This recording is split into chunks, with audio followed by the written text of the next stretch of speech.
Okay, guys, let them come. It's okay. We will still start.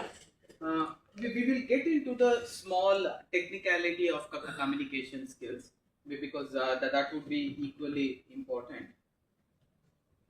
So we will look at few of the things one by one. We'll try to understand. We have already, we will try and answer what is communication, how important is communication, what are the elements of communication. Elements means there is a sender, there is a receiver, there is a subject, there is a purpose. Then all these we call it as elements of communication. When all are synced, how to communicate. If one of them is not there, how to communicate. See, most of the time in life or in communication, it is not important what all resources you have. What is important is with whatever resources, how best you can deliver. I am very dark, I am not white in color. With that, what is the best I can do? I have few things: my style, my dialogue delivery, my acting skills, my expression skills. What can I do with whatever I have? In life or in communication also, there will be certain times when there would not be an element that you can feel proud about. You will have a missing element. With that missing element, I cannot cancel the entire speech. I'll have to still be able to continue with whatever I have. One of the bowler is injured in the match. I cannot replace him when the match is going on. Still, I will have to continue without a bowler. So whatever I have, with that, how best I can always deliver. So we will look at those aspects. When we talk about communication barriers, whenever we are talking to people, what could be a communication barrier? When it came to a good actor, communication barrier can be his looks, his height, his physique. Okay, so like that, what will be the communication barrier? We will look at that. And what is the listener's analysis? See, most of the time, whenever we are given an opportunity to prepare for a topic, what is that we are going to emphasize on? That's also very important. Are we emphasizing on something which will not have any impression on the audience? Yes, you will understand those facts also. Because if a topic is given, you spend 95% of the time collecting information. Do you think information really impacts the audience so much? And if it impacts, what is the percentage? When you look at the percentage, you will be surprised. So we will look at those aspects also. And the key elements of good communication, and what are the different communication styles. We talk about passive, assertive, aggressive communication styles. What is the communication influences? When I'm communicating, what influences the audience? What are the types of communication? We will look into these aspects. What's verbal, what is non-verbal, formal and informal.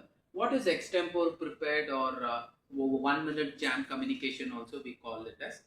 Most of the time when you get into any kind of a audience, you will be given a prepared topic. A topic is given to you. The time slot also is given to you. Exactly what position you are going to speak also is told to you. That can be prepared. But all of a sudden you can, and all of the time you cannot expect that I will have an opportunity where everything is told to me in advance and I need to go and speak. No, there are some times where you get onto the dais, you will have to do an impromptu speech. They may say, instead of speaking on this topic, can you speak on the other topic, because the earlier speaker has spoken already on this topic. I should be able to change. And all of a sudden I'm speaking and the anchor will go, sir, the next speaker has not come. He will send a chit to the audience. The next speaker has not come. Engage the audience for 15 more minutes. It should be good enough. Whatever I have prepared for 15 minutes, can I add up few things extra and continue for next 15 minutes? It should not look like the audience that I am repeating anything, because the audience will lose attraction within no time. They get distracted within no time. So very, very important. All these comes under extempore and prepared communication, a comparison. Interpersonal and interpersonal communication. See, whenever I am communicating, is my entire team with me? Or what is my entire team? My eyes, my body language, my left hand, my right hand, my body movements, my gestures. If this entire team is in a coordination and then I am communicating to a person, it sets an impact. If all these are actually going in different direction, my speech will never have its importance and it will definitely not influence the audience. So we say, whenever I am communicating, how is my interpersonal team members? Even this PowerPoint is one of the team member for me. Okay, this is also one of the team member. If this doesn't work, if the keyboard doesn't work, if the mouse doesn't work, if the laptop doesn't work, so all these are the team. With this team, I'm going in front of you, and if I'm trying to present something, I should make sure that there is a proper coordination. If my presentation laptop doesn't work, if my laptop pointer doesn't work, all these can create blunders. So you should know when I get onto a dais and when I have to present, how the entire team is very important. And then we will talk about what is the difference between one-to-one, one-to-many, one-to-too-many, and one-to-public domain communication. We'll look at all this one after the other. For first, we will go to what is communication skills. When I give it as a definition, why communication skill is very important for you and for me also. Communication, academic skills can get you to an interview. For getting the job, you need proper communication, because in the interview, you should show you are the best. As important as that, after getting through the interview, you can get into a job because of the academic performance, and because of the interview performance, you can get into a job. But in the job, to get consistent promotions and consistent recognition, you need to have excellent communication skills. And you should communicate. See, whenever you are in a working space, when you are smart, the team should know you are smart. When you are smart, if the team doesn't know you are smart, I don't say the negativity lies in the others because they have not recognized. No, the negativity lies in you because you are not able to display you are the smartest one in that team. That display is also important. That recognition also is important. Only then they will consider you for promotions, or else they will consider somebody else as promotion. Communication is not all about getting onto the dais and communicating. It is in a day-to-day work, how information is passed down to the right people, so that that information can bring a change in your position. That information can bring a promotion in your position, and that information can give you a good break, for foreign going experience also. Hey, he's an excellent. Who is the person who completed this project? Sir, me, sir. You should be ready to say, how did you work on this project? Explain them, this is the way I worked on the project. So you get noticed. You come regularly on time. You get noticed. You have communicated. Sometimes we do wrong communication. You come always late and your boss knows you are always a late comer. Do you think he's going to give you a new opportunity? Definitely not. So communication is also letting the right information pass on to the higher ups, so that you get a recognition and you get an opportunity and you get a break. So we will be looking at all that. Good academic and technical skills will definitely get you to an interview, but excellent communication skills gets you the job. For you, good academic technical skills and good interview skills has definitely got you to a right job. But in this job, to get promotions, to get recognition, to get into a bigger project, you will have to improve on your communication skills, both verbal and non-verbal. So we'll be speaking about this shortly. Now, whenever you see any of the advertisement, this may not be relevant for you, but everywhere people ask that if you're a graduate, if you're an undergraduate, it is okay for me. But you should be excellent in communication skills. Here is one ad. He says undergraduate or graduate, but he keeps a condition with excellent communication skills. So in all the places, having excellent communication skills is very important. So you should also keep that in mind. So communication plays a very important role even to get into a job. Communication also plays an important role to stay in the job, and communication also plays an important role to get recognition, promotion and increments in the job. The basic understanding is this. Why communication skills? Most of the advertisement, when you look at all these advertisements, in all these advertisements, you will find one thing very common: excellent communication skills. Here, must have good communication skills, excellent communication skills, excellent verbal and written communication skills, excellent communication skills. So, irrespective of whether they are looking for graduates or postgraduates or PhD holders, one common, they always say excellent communication skills, excellent presentation skills, excellent public speaking skills. All these becomes very, very important. Any kind of an ad today, when we look at the analysis, though we have seen a lot of English medium students, but something is lacking in our communication skills. One is real presentation skills is lacking, and public speaking skills is lacking. And at an academic level, from the first standard to 10th standard, there is less emphasis put on public speaking skills. Other than conducting one debate or competition, one recitation competition, importance is not given to actually build up everybody into a leader. How to build up anybody into a leader? Build communication skills, because most successful person, Allah, all great leaders have one common skill sets, that is excellent public speaking skills. How many of us in academics they have given importance, made everybody come on the dais, made everybody speak on the public speaking dais? They have never done. After TEDx has come, now slowly schools are also adding up that line, saying we have a TEDx forum. We see to it that every participant and every student in our school is made to get onto the dais and then speak. So that way something is wrong in our communication skills. So speaking about that, today when we say soft skills, even in the soft skills, one of the main topic would be presentation skills and public speaking skills. So that is given as soft skills today. And more, we have a lot of MBAs who are not worth MBA because they do not have excellent communication skills. We have observed that in many cases. So how do we actually work on what is really important in today's world? When we talk about cutthroat competition has made it imperative for professionals to brand and promote themselves like a product. This is very much true even in the interview. When somebody is interviewing you, you are already working in an organization. There is a new project that is coming up. They are looking at selecting the right kind of people who can fit into that project. So the best place for them to do that selection is putting you onto group discussion forum, professional group discussion forum. They will give you the topic, importance of this new project. What can you make a difference in this new project? How is your past experience can help in this project?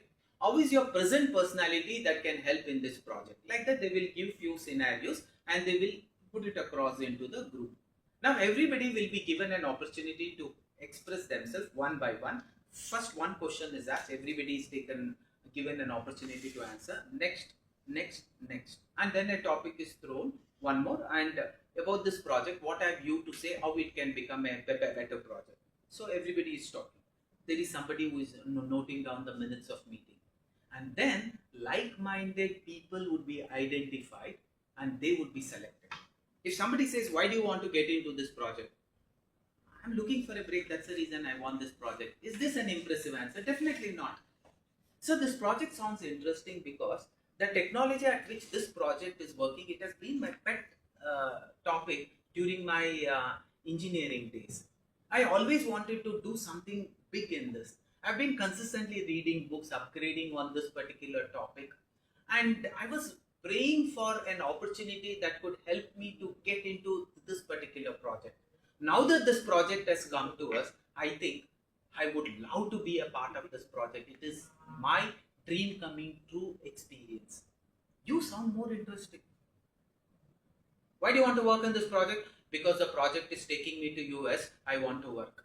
Who will select you?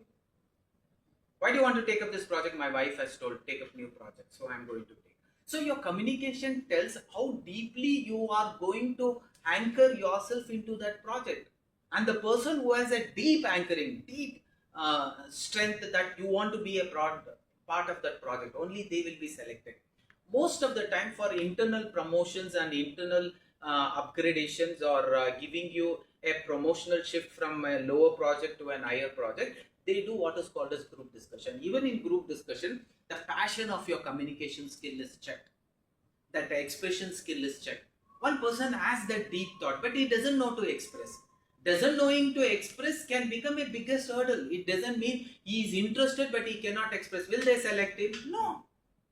Interview, I know he is an academically 99% in all the subjects. He can answer any of the question.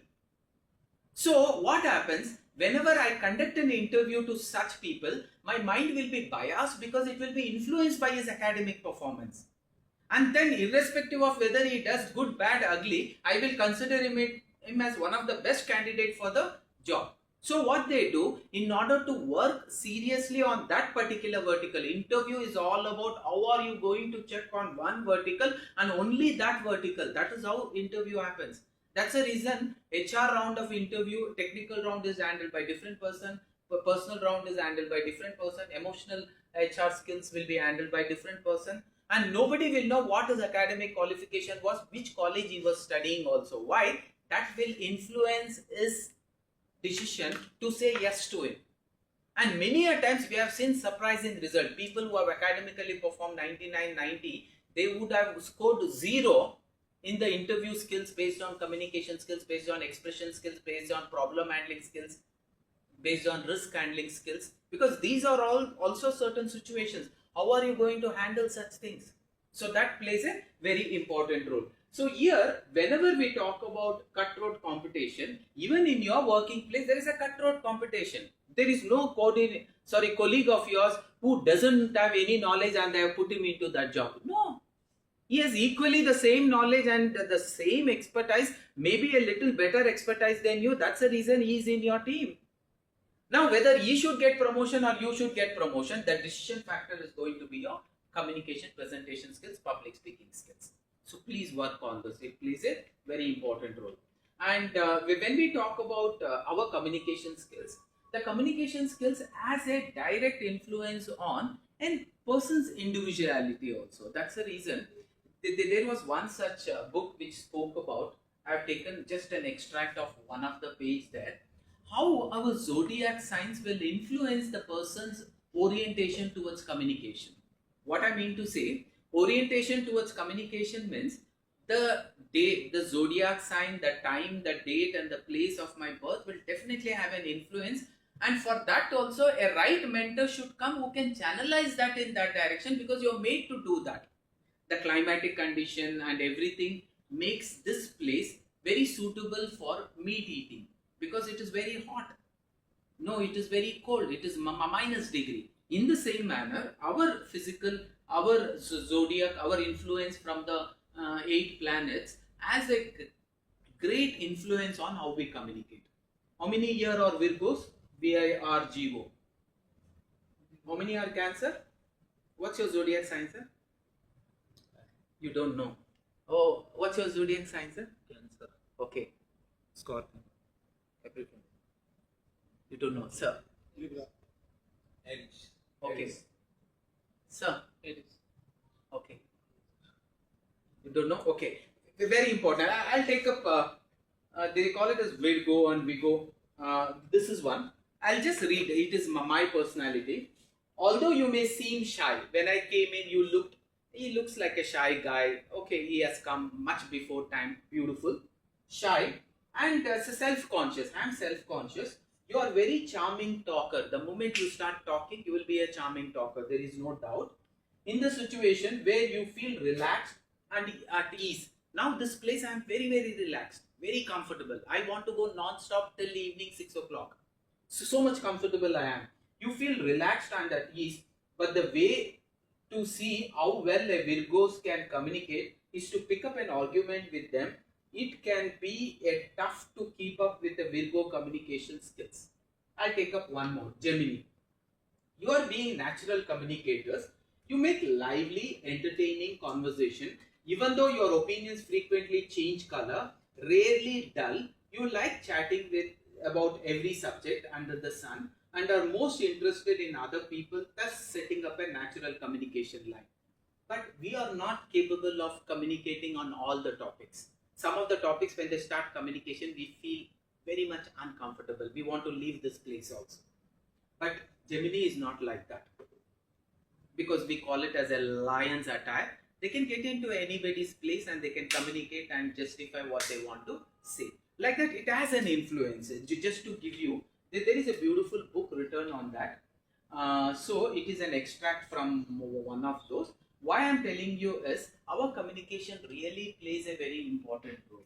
Chandragupta Maurya did not become the Maurya emperor just because he had what we call it as Chanakya with him. It was because he, along with Chanakya, he had the right kind of alignment of the stars also.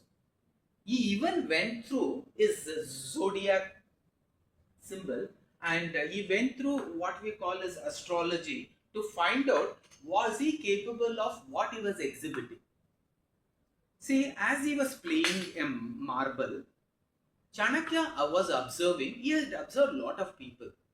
Whether he has that aura in him of an emperor.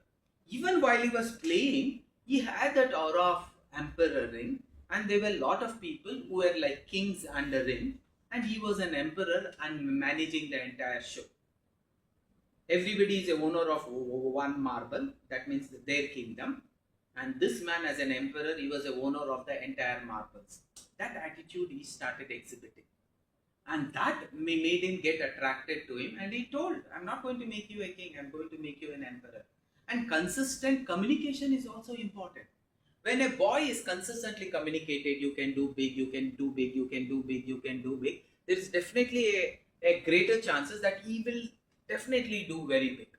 Sometimes without communicating also, bringing him in that kind of a surrounding will make him as far as what he can achieve.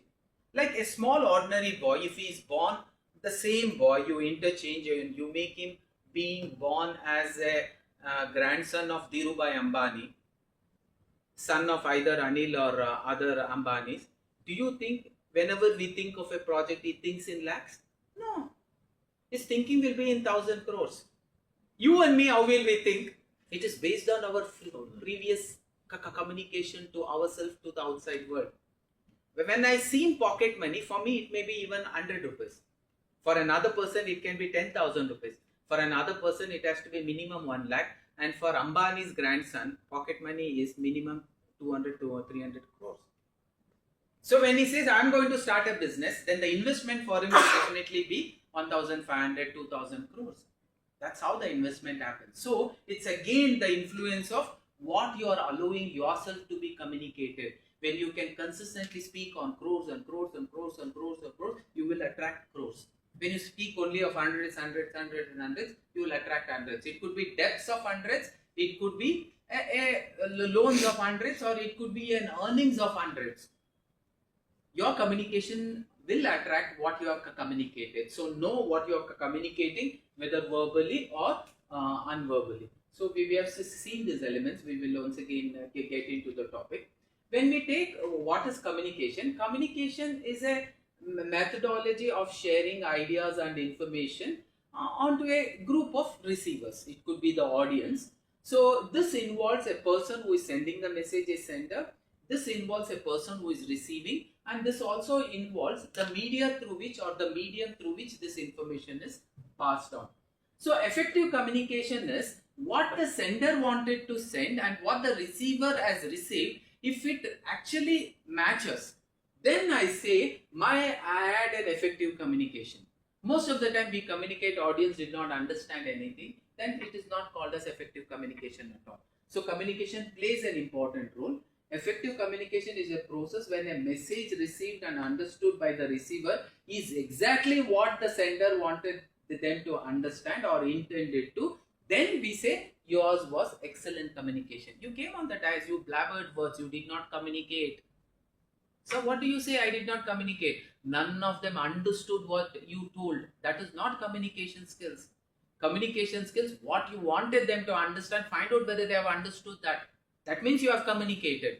If they have misunderstood, you have miscommunicated. Communication skills, miscommunication skills, some of us are expert in. Whenever you talk, people understand, no, people always misunderstand. Example, Rahul Gandhi. You will find a lot of such memes of Rahul Gandhi. Why? Because he is the greatest miscommunicator. Why? He is not been trained to communicate properly. When you are not trained to communicate properly, there is a chances of miscommunication naturally happening. Why is certain people do not miscommunicate at all? Because they have been trained to communicate well, so that miscommunication shall not happen. I hold the bat and I become out, I will be in the team. No, they will not even take me into the team. I hold the bat, I am able to hit the ball, I am able to communicate with the ball properly. Depending on whatever ball I get, then I become a greatest batsman. Otherwise, I will be thrown off. Memes will continue because you are accidentally given that spot and nobody can remove that spot though you have certain negatives. One example again is Rahul. People can simply pick him up and throw and put somebody there they cannot do that. It is a God's gift. Some of the responsibilities will come by chance. And when it comes by chance or by force, because of you are an elder brother or because you are the senior most person, that kind of a leadership skills will not exhibit a phenomenal performance. It will always exhibit very low performance. So it's very important that you learn and communicate well.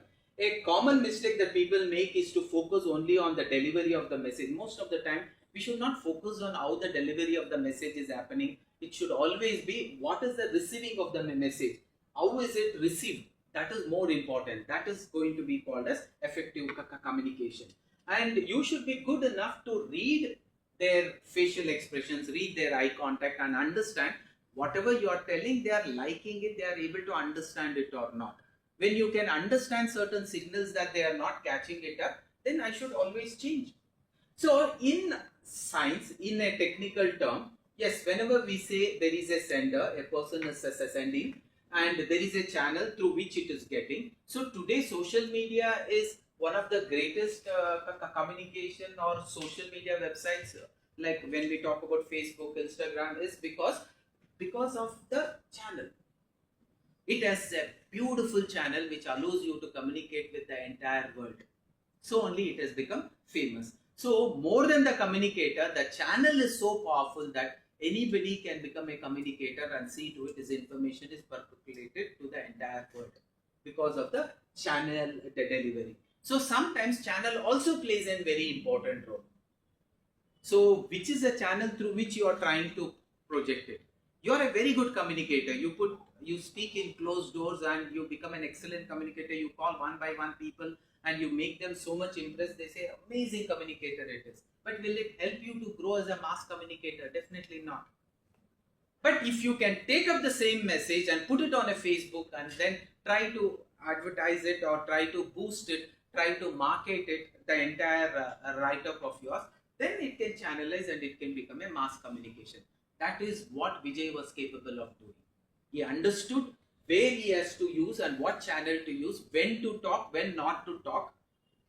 He did it very beautifully, and what to talk, what not to talk. Most of the emerging young leaders, they tend to lose their talk by actually bad mouthing. Bad mouthing means speaking something which can create bad to themselves.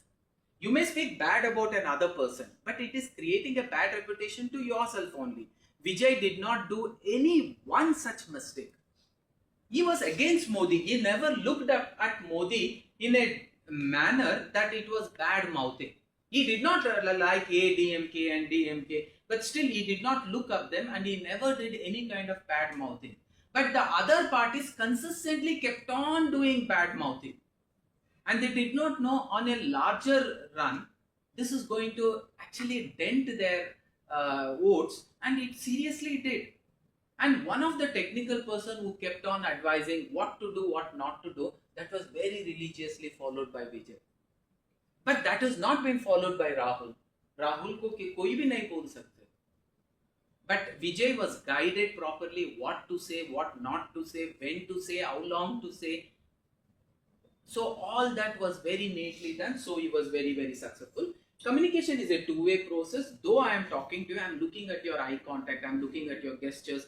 You may be feeling sleepy, but you are finding the class interesting. I am watching that. Only then it helps me to channelize my speech. So very important whenever you are addressing. It is definitely, though verbally nothing is coming through them, non-verbally your eye contact, your expression skills, your facial expression, your body gesture, your movement on the chair, you looking at the pen, your writing gesture, all this can communicate to the speaker too many things.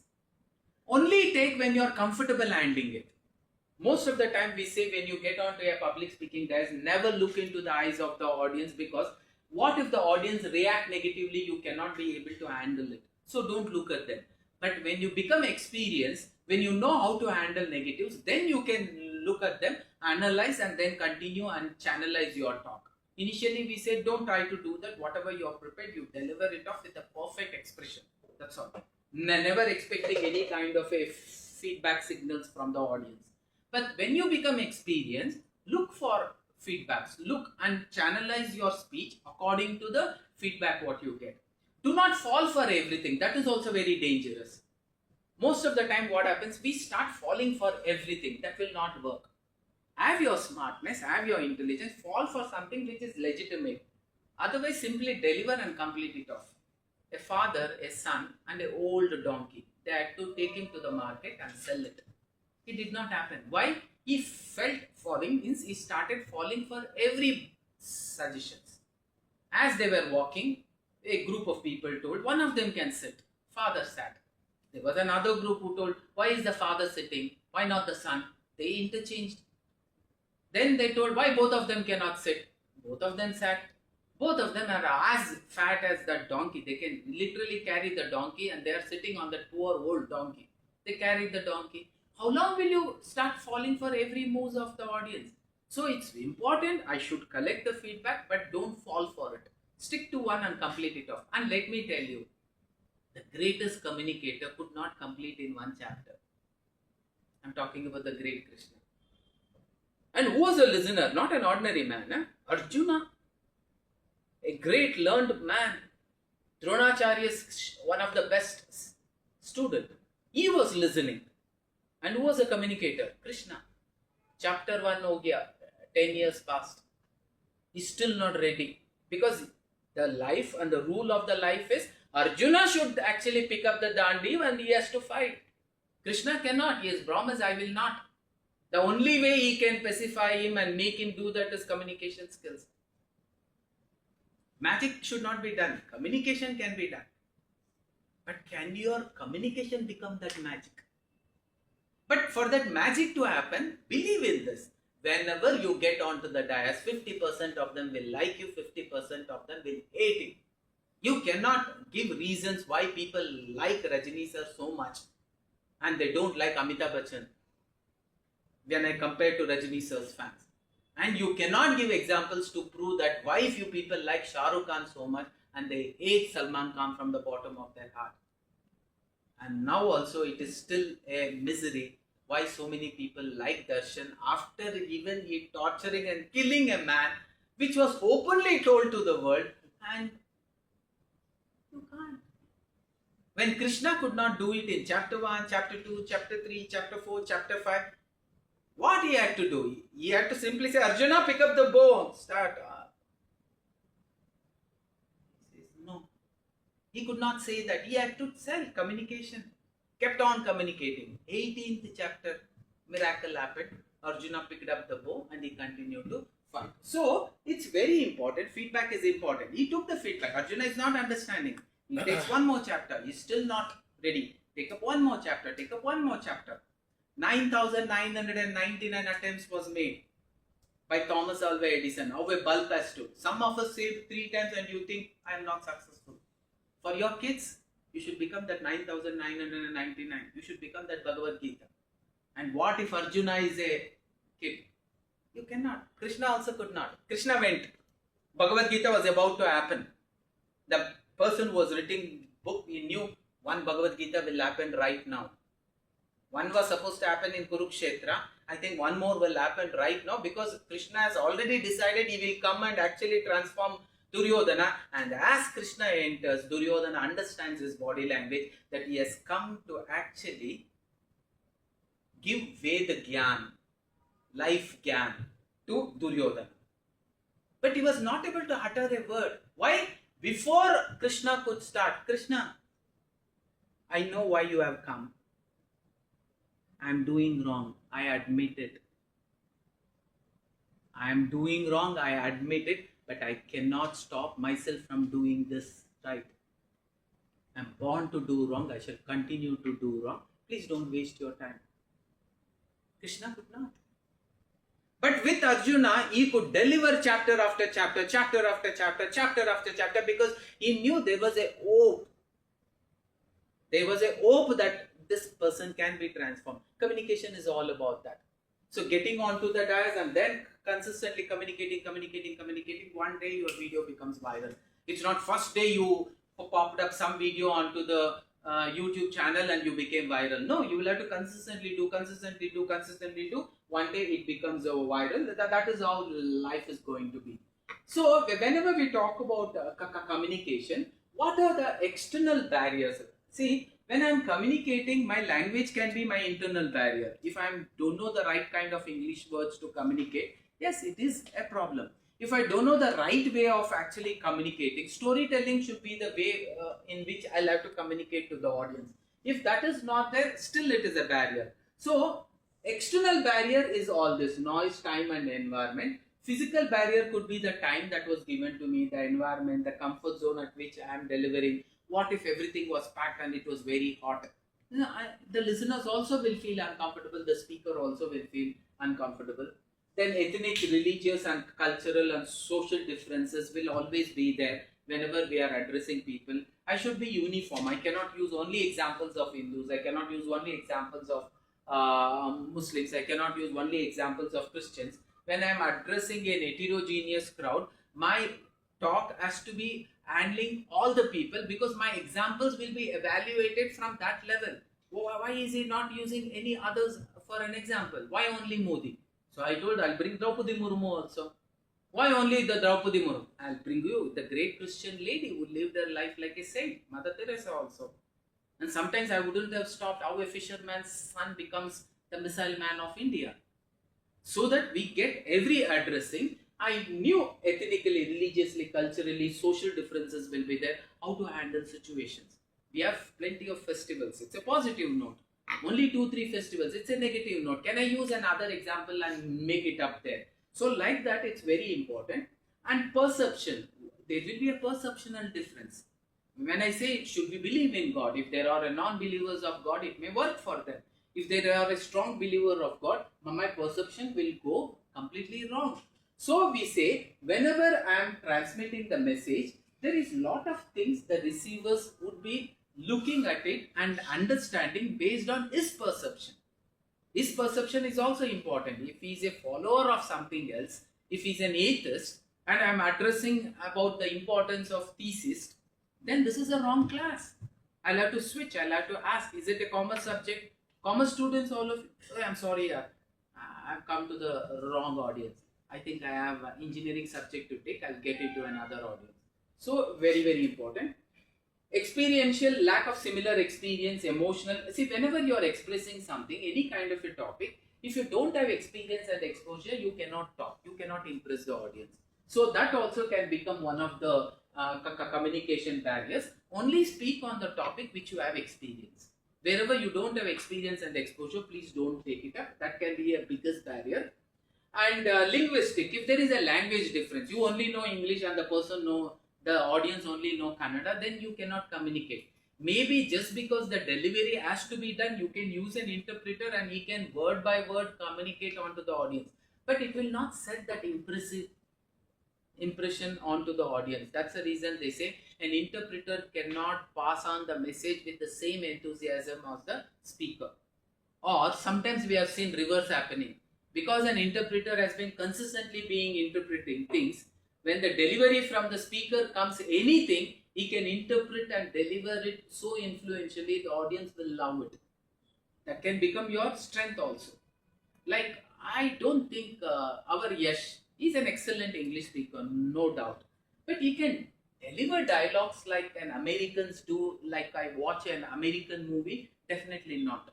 So, there, the barrier of linguistic became an advantage there. How it became an advantage there?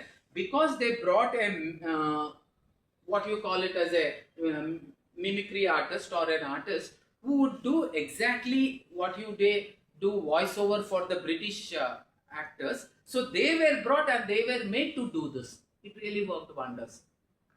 KGF, the person who is in the character, the person who spoke was a Bollywood actress only. Bollywood actor. So that way it brought such a great impression. And sometimes many animated movies, when it is brought to India, they give the character according to the actors. Shah Rukh Khan will be doing a voiceover for one. Amir Khan will be doing a voiceover for somebody else. Then Ajay Devgan will be doing a voiceover for one particular character. And they are paid equally good. So in that places, linguistic difference, what was a barrier can become a advantage also. That's what we say, SWOT analysis. What is the weaknesses in this? Can I change that to my strength? That can be done. And the context, whenever you are speaking, you will have to speak relevant to the context. Today was communication skills. It was public speaking and presentation skills. Speaking on communication skills worked, and slowly taking to public speaking and presentation skills. But if I take something out of the context and I keep consistently talking there, it will never have relevance. So very important. And the mode of communication also, offline, online mode. What is the time you are spending with examples, without example, only audio mode communication, video mode communication. All these would make a lot of. How to minimize the communication barriers? Try to minimize wherever possible. But Rajini sir could not change his color, so we will not change. And Amitabh Bachchan could not change his height, we will not change. So every actress who came next to Amitabh Bachchan, they felt that they cannot become a loving couple. And it was a challenge for them. And one such movie where Rekha also acted and Jai Baduri also acted, actually it was a love triangle, became one of the biggest love hits of the decade. Why? Because they were able to frame him in that manner. If you make Amitabh Bachchan and Jai Baduri stand next to each other, they will not look like made for each other. We look like a big bamboo is kept under a small chair. But still, in the movie frame, they will never let that happen. And do you know how the framing happens? Many of the actors are much more taller than the actors. But still in the movie, they will never let that get displayed. Shah Rukh Khan, and when we talk about Deepika is taller than Shah Rukh Khan. But never in the movie frame they have made that to allow. Because in communication, if she is made to look a dominating character, then the hero loses its acidity. So communication is very important. That is what is presentation skills. How do we actually present that it is very important for you to buy insurance? The best way is present with the most deadliest sorrowful incident that could happen to you. What is that? You would die and your daughter is struggling to continue her college. That is how it has been depicted. They're coming from one such death mourning ceremony, and as they are coming, the advertisement goes something like this: the driver is driving. Actually, the driver himself is a father, and the daughter is sitting next to her. Papa, she says, what? Papa, my friend Latana, I know ma, it is very bad that his father passed away. But Papa, that is sadness, I understand. But my friend says she cannot continue her education. Why? Because her father did not have any insurance. There is no money for her. Papa, she has told, find me a job. She has requested me to tell you to get her a job. Papa, can you get her a job? Definitely, ma, don't worry. Papa, God forbids, if something happens to you, I should give up and I should help my mother by working. The tears roll out of father's eyes. Any father who is watching, they will immediately feel like calling that insurance. Because insurance agents keep calling. You avoid their calls. You would have blocked their calls also. Now at that moment, you will take up, you will unblock, and you will say, you were talking about that insurance, na? Come, I'm ready to take. So it happens like that. So when we talk about how to minimize the communication barrier as a source, as a message, encoding, channel, decoding, receiving feedback, how I can minimize the communication barrier is by utilizing all these barriers in a sportive manner. Again, I'm telling you, communication is not always about what all you have, you don't have. It is always about with whatever you have, how you can manage. We will not go deep, you may understand it because we have public speaking also as a topic. Now, the key elements, we will understand the key elements of public speaking or presentation skills. Whenever I'm presenting or whenever I'm communicating, whenever I'm public speaking onto the audience, first understand who your audience are. If I'm addressing for the same topic, communication skills with kindergarten kids, my stories will have to be different. My examples will have to be different. The lines what I use will have to be different. If I'm addressing housewife, again it has to be different. If I'm addressing scientists, it has to be different. If I'm addressing politicians, it has to be different. So know your audience to whom you are talking and try to differentiate the audience and try to give the message that the audience can actually receive comfortably. It's very, very important. What is the message I want to pass on? I am today speaking on excellent communication skills, public speaking skills, presentation skills. Okay, what you want to say, what is the purpose, how to know how to formulate ideas when I am delivering, how your style of talking, the style, the attitude, the verbal text, the non-verbal text, the presentation, the prop, all this plays a very important role. Whenever we talk about communication, props means something related to the topic. Any kind of a display what I do, it can always have an impact on the audience. Assuming I'm addressing a gathering where we are trying to collect funds for those people who gave their life in Kargil war. Every year on the Kargil Divas, we do this honor of trying to collect as much funds as possible and transfer it to a trust which is taking care of all the people who were orphaned by the deaths of the army men who struggled getting onto that Kargil war. Their kids would have grown up and they may need some kind of a moral support or some kind of a financial support. I cannot simply display, get onto the audience, use a mic and try to speak to them and tell them, please let us give whatever we can. That will not happen. I may deliver a very powerful speech. All of us are working selflessly, my dear friends. We are not into any kind of such situations where it is a life and death.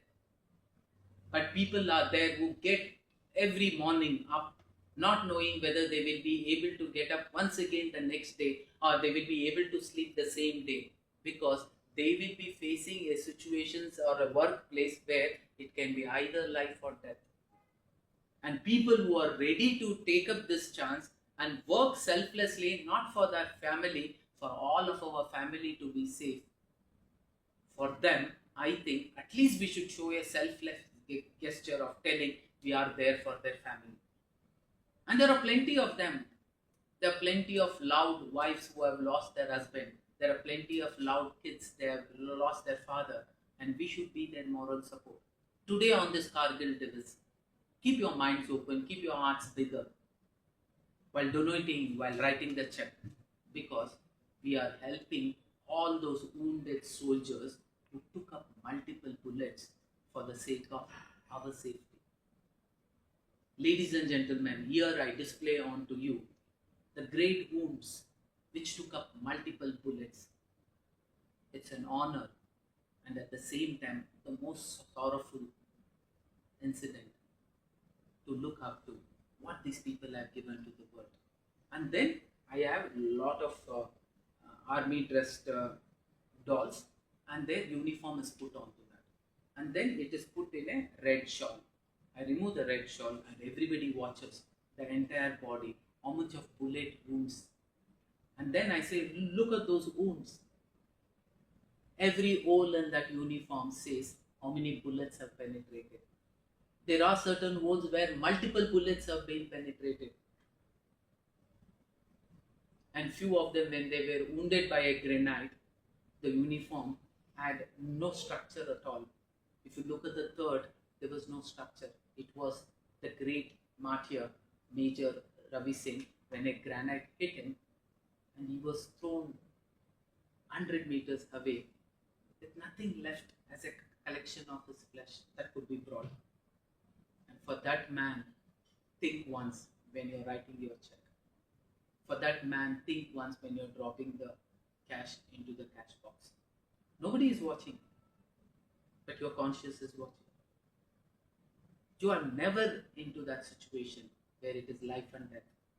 And these are every day in that situation. And we should say we are here. Their soul which is watching us will be watching what your pens write, will be watching what your amounts are going to be dropped inside. I leave this hall and there is a small podium. Each and every one of you can go, write your check, drop it in the box. If you are giving in cash, please put the cash there. Thank you. And then I go. So I know what an impression I can set. But without those props, it cannot set an impression. So communication also means, yes, what is your style of talking? Do I have a prop? Can I use that prop? And make it look very, very interesting. All this makes a lot of difference. And when we talk about communication style, there are three styles at which all of us communicate. We call it as a passive communication, assertive communication, and aggressive communication. See, Subhash Chandra Bose cannot go, आप मुझे खून दो मैं आपको आजादी देता दो खून नहीं. He has to be on the top of the voice. आप मुझे खून दो मैं आपको आजादी देता हूं. It has to come like that. When you start, it has to be a punching line. My beloved sisters and brothers of America, it's an honor to be coming from a spiritual world called Bharat. People who were living the all, they looked back. Because audio system was very powerful. They had an audio getting into the eating zone, audio available to the restroom, audio available to the open garden, because they wanted people to listen sitting wherever they are, because video system wasn't the gift that technology had given during those 80s, 19th centuries. But the moment they heard this, what we call a collective action of from passive getting into assertive and getting into aggressive, in that 4 lines, he was able to get into all. You get that air raising experience. Everybody had that. And everybody turned back. People who were eating, they dropped it, they stopped it, they came to the audience, and the audience became full. And that is a collective speaking. Passive is like how spiritual leaders speak, very passively, like Sadhguru. We can talk about Sri Ravi Shankar ji, most of them. Assertive means a little aggressive. I don't say fully aggressive. It is not passive, it is not aggressive. That middle line is called as assertive. Aggressive is communicating aggressively. Aggressive communication increases your BP, but still, you should be able to communicate without becoming aggressive. Let the communication be aggressive. You should not respond to that aggressiveness. That is very important. Ask yourself, what is your style of speaking? If you can balance and you can shift over to any kind of these, then you are an excellent person. See, when we talk about certain actors, they are able to do a passive acting also, just like he's a very sober, very childish kind of a person. Okay, you can take up a beautiful example of Rajkumar, the Karnataka great actor, or you can take up Kamala Hassan. They were capable of doing any kind of an act. They could act like a child. Amitabh Bachchan, they could act like a child. They could act like an aggressive leader also. They could act as assertive also. Communication is all three. The movies also, hey, this is a very passive movie. You can like it. And no, if you like aggressive movie, when we talk about the Durandar, it's not passive, it's not assertive. It starts aggressively, it gets completed aggressively. You will not know. Complete aggressive. There is no passion at all. So all this, passive communicator, aggressive communicator. Now this is very important. See, most of the time what you think and what exactly influences the audience is completely two different things. See, when I say prepare for a topic, what do? We spend 90% of the time picking for words. This is the right word. But actually, what is the influence of words? If I say next Saturday we'll have a seminar in the same hall, all of you are given a topic, prepare and come. What do? You go on research, next day also research, next day also research, taking points. You spend 95% of the time, you are choosing words, the right kind of topics, right kind of words. That is only going to influence 7%.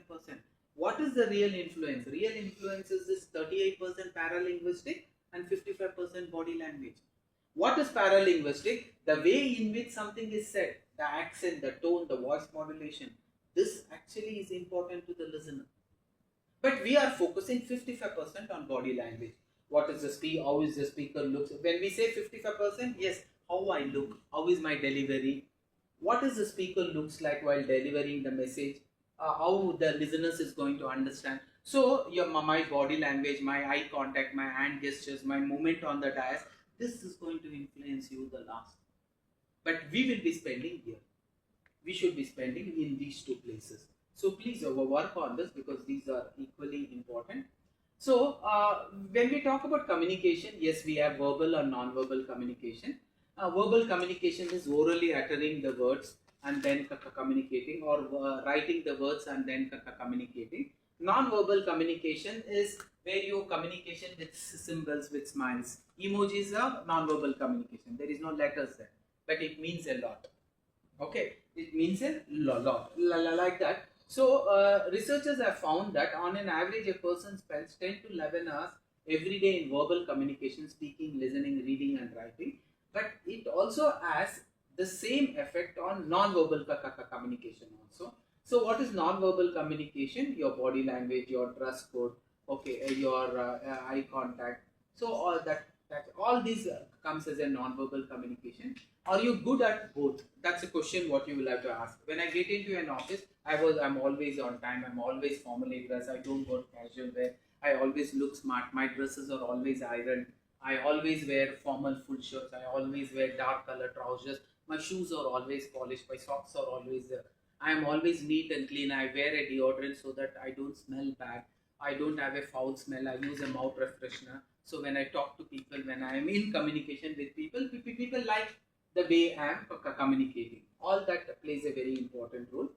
Non-verbal communication cues can play several roles. What I mean by non-verbal is, most of the time, verbally I may be wishing you good morning, but non-verbally in the sound and the pitch also, that good morning will not mean good morning only. Good morning, I say and I come back.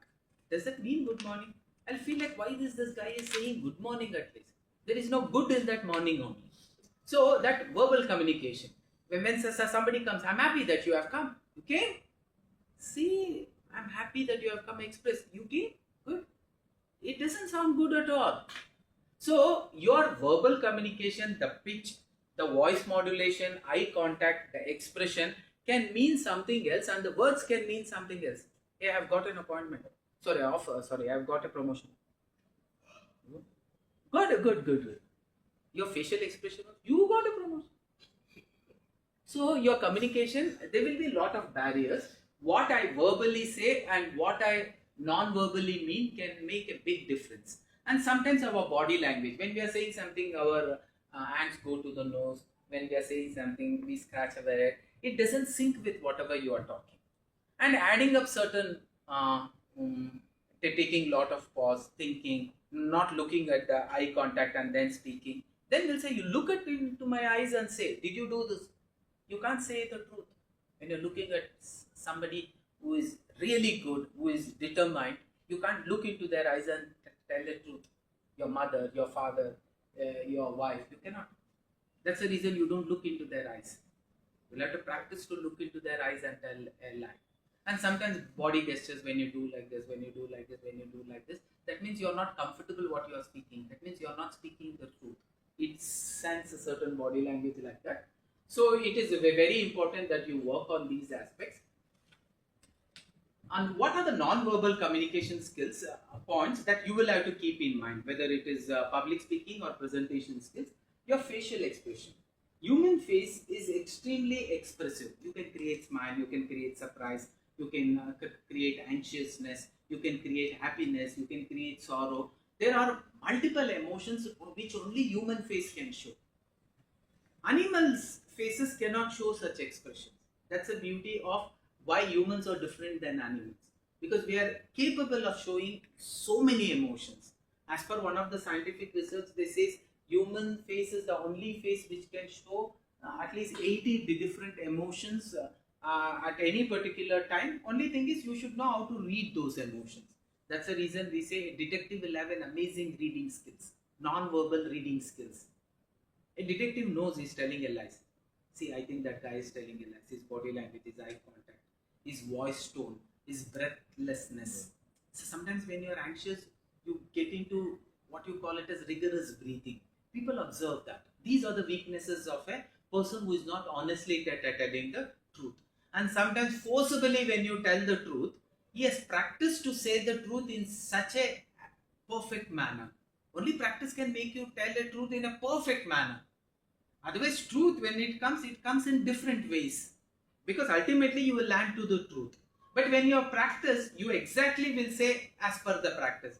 That is also one of the symptoms they try to find out when a person is communicating. Body movements and postures are very important. What your eyes is doing, what your left finger is doing, all that is very important. Gestures are also important. What kind of gestures you are using, eye contact, or you looking into the eyes of the audience, and touch. If you are giving an handshake, if you are saying an hi, that also can impress. So sometimes with a negativity, if you touch a positive person, the positive person will know. That is the reason in Reiki, na? Reiki is one kind of a system where they touch and they identify what kind of problems you have. Or they feel the pulse and they find out what kind of problems you have.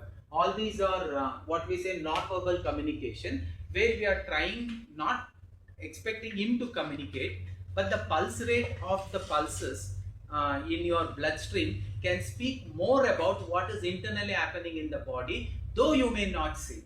So a person gets onto them and he says, I think you are having fever, na? I think you are having a fever and you are having a headache, you are having body pain. I can get that information through your pulse. Then face reading. Face reading is also the same because they are trying to read the facial expression. So touch, space. You can use physical space to communicate many different non-verbal messages, including signals of intimacy, aggression, and dominance and affection. So whenever I am talking, if a lady comes and we are actually standing for a photo shoot, when she comes and she deliberately stands away from the space, the body language very clearly says that she is a woman who expects space. So I should do that. That's the reason when we are handshaking or when we are saying namaskar or getting into a physical touch of handshaking, it will never be a masculine gender which will take the initiative. We allow the madam, we will go with namaskar. If the girl extends her hand, so it's nice meeting you, only then he is supposed to extend his hand. These are the rules and body languages that you will have to follow. Space, including signals of intimacy, aggression, and dominance or affection. So sometimes we say what is good touch and what is bad touch. That is again a body language. A child is told about a good touch and bad touch. A child is told about a bit good sight and bad sight. What is called as staring, what is called as looking, what is called as seeing. Why are you looking at me like that? That guy doesn't know how to see. He always looks at people. Looking is a little bit more than seeing. Staring is a crime. Sometimes we don't know, accidentally we keep staring. We will not know if there is one small dot in your white shirt. You can make out, today my day is gone. Why? Everybody will stare at that. And the same thing will happen. Fully white shirt, there is one black spot. Everybody is looking at black spot. Even on the same, nothing. I could not change the dress. One more person will come. What's wrong in the black spot? Staring. And sometimes relieving clothes will make normally a masculine gender to stare at it. Sometimes a feminine gender to stare at certain things. It's a common one. So what is staring? That is also equally important. We will look into it. Now there are two kinds of communication skills where we are going to be prepared, where it is extempore. Extempore means there is no preparation. You get into the spot and you should be able to speak. That is called as extempore. You should be ready for both. And I have also told extempore is you should be capable of extending your speech and bringing down the speech also. Based on the style and purpose, there are two main categories whenever we talk about formal and informal speaking. Formal speaking is you have formal words which you will have to compulsorily use. Informal words or casual words cannot be used. Like bro is an informal and very casual word. You can't use it. Hey bros, are you ready for the meeting? You can't use it bro. Excuse me guys. Guys can be used. Bro cannot be used. So pal cannot be used. Like that, there are some do's and don'ts. There is a basket full of formal words, only that has to be used. There is a basket full of casual words, none should be used in your communication skills. So that is what we say formal and informal communication. Formal is usually for professionals, for corporate meetings, for conferences, and informal communication is for casual talks. Sometimes when you are in a get together, the boss himself announces, guys, no need to be formal, it's a get together. I want and I am ordering everybody shall be casual. And be casual. When they say announce casual, be casual. When they say swimming suit for swimming pool, be in swimming suit. No sir, my blazer lekar aa gaya. Abhi dubo. Swimming pool mein. Because your body language is bad, but that doesn't stop you from jumping because you are a part of this team. You cannot be a part of this team and don't participate in the team's activity. That is, you are trying to be in the team and not being in the team. You are inside and outside the team simultaneously. That will not work. So when you are in Swiss, be like a Switzerland. When you are in Switzerland, Dress like a Swiss. That's a simple logic. You will have to follow that. Informal communication, casual talk, it happens among friends and family. Sometimes in an office environment, in a non-informal get-together parties, we always have that. So keep this in mind. And when we talk about formal communication, even written communication, it is not always verbal communication. Writing official letters, writing petition, writing public speeches. This is also a good communicator's job. Sometimes people are appointed only to create this. There are some excellent public speech writers, but they can never get onto the public and then speak. They cannot. But they can write beautiful speeches. And there are certain people who cannot write beautiful speeches, but give any speech, they will take it onto a public speaking dais and they will deliver as though it has come from their heart.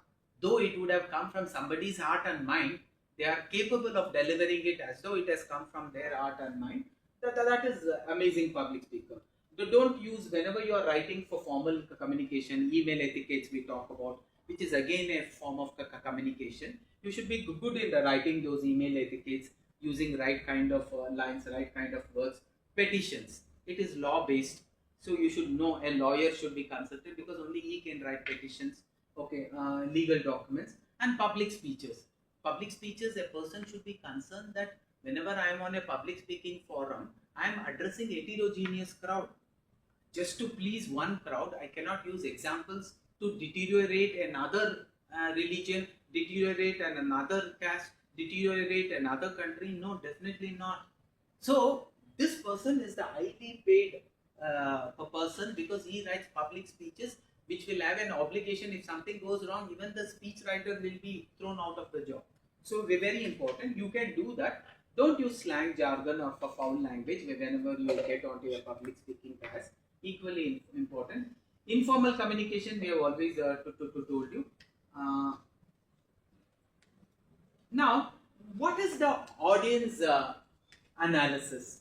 See, when I came onto the dais, whenever a person gets onto the dais, what will be the preliminary analysis? What will be the post analysis? When I talk about preliminary analysis, as soon as I came here, most of you were thinking, what could be the age of this person who has come today to speak? I see a new face. Or what kind of background he may come, what kind of attitude he is having. His appearance seems to be okay. Anyway, we will have to attend, let us attend. This will be your preliminary analysis. But the moment I start my speech, during the presentation, you will always be with me watching my facial expressions, my smiles, my blank movements, my sound, and definitely by asking questions. I can get to know you, you can get to know me. Both is possible. This is what we say audience or listeners or receivers analysis. So what is your age, what is your expression, what kind of background you come, are you a graduate or an undergraduate, do you have experience, don't you have experience, whether you are looking right, black, white, red, tall, short, fat, none of this preliminary analysis is important. What is important is the moment an opportunity is given to you, abhi aapka awaaz chalna chahiye, that's all. When I get onto the dais, my facial expression is what you are going to watch. My smiles, my blank, my movements, my sound, not my color, not my height, not my appearance, not my background, not my experience, not my exposure, not at all. This is what is important. Can you prepare for this? Not for this. Most of you prepare. My age is so much, will they accept? It has got no relevance. I have only few years of experience, is it okay? It does not have relevance. What is more relevant is these things. If you start working on these things, you will become a successful public speaker. No doubt, and excellent. When we talk about public speaking, we have one-to-one, one-to-many, many-to-many. Many-to-many, we call it as group discussion also. Why we call it as group discussion? All of us are sitting in a group, a topic is thrown onto us and we need to talk.